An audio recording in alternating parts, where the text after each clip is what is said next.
A República Velha é o período que a gente chama de 1889, quando foi a proclamação da República, até 1930.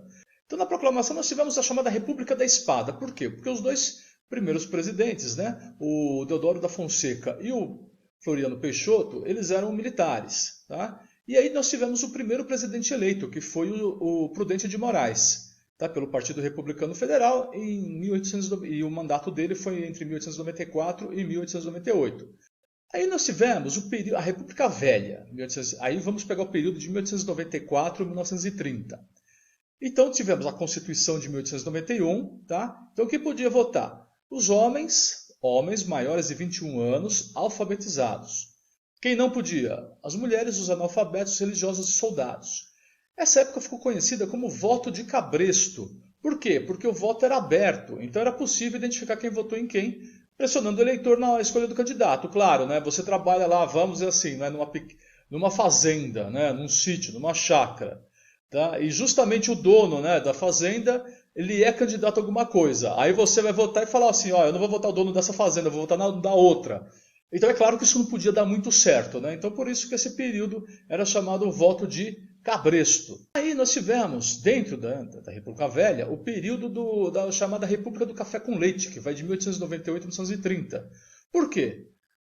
Era a divisão entre São Paulo e Minas Gerais, que eram os estados mais fortes. Então, os candidatos aqui eleitos ou eram dos partidos republicano paulista ou mineiro ou apoiado por eles. Salles, o Rodrigues Alves, o Alfonso Pena, Nilo Peçanha, Hermes da Fonseca e Venceslau Braz. Você vai reconhecendo um monte de nome de rua, avenida, aeroporto, estrada. Tá? Depois nós temos o Rodrigues Alves novamente, mas ele morreu antes da posse, né, da gripe espanhola.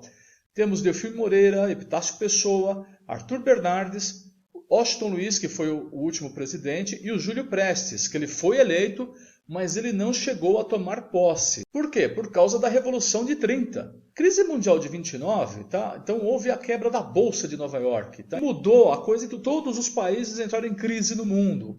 O Brasil começou a queimar café, teve de tudo. Nessas, o Washington Luiz, que era de São Paulo, ele apoiou um outro paulista, o Júlio Prestes. Tá? E aí, Minas rompeu a aliança com São Paulo. Então se juntou com a Paraíba e com o Rio Grande do Sul. E fizeram a chapa, né? Getúlio Vargas, João Pessoa. E em 1º de março de 1930, Júlio Prestes é eleito. Ou seja, naquela época, você votava em março e o presidente só ia tomar posse em novembro. Quer dizer, tinha espaço para acontecer muita coisa nesse período. Tá? E as eleições, como a gente já viu, né? Além da coisa do voto de cabresto, tinha fraude daqui e dali. Não é que tinha santo, não. Todo mundo fraudava. Tá? Em 26 de julho daquele ano, houve o assassinato do João Pessoa. Tá? Por um motivo pessoal. Foi usado politicamente, pelos adversários. Tudo bem? Então por isso que a cidade lá hoje em dia se chama João Pessoa. Tá? De outubro, o que acontece? Em Porto Alegre, o pessoal do Getúlio Vargas toma um quartel-general do Terceiro Exército. Os militares começam a partir de Porto Alegre, vão angariando o apoio, né, por entre os estados, né, ou obtendo, né, forçosamente o apoio, até que em 24 de outubro o Washington Luiz é deposto, nem 20 dias antes de passar o poder para o Júlio Prestes. Assume uma junta provisória e no dia 1º de novembro o Getúlio Vargas ele assume o poder. E aí se marca o fim da República Velha.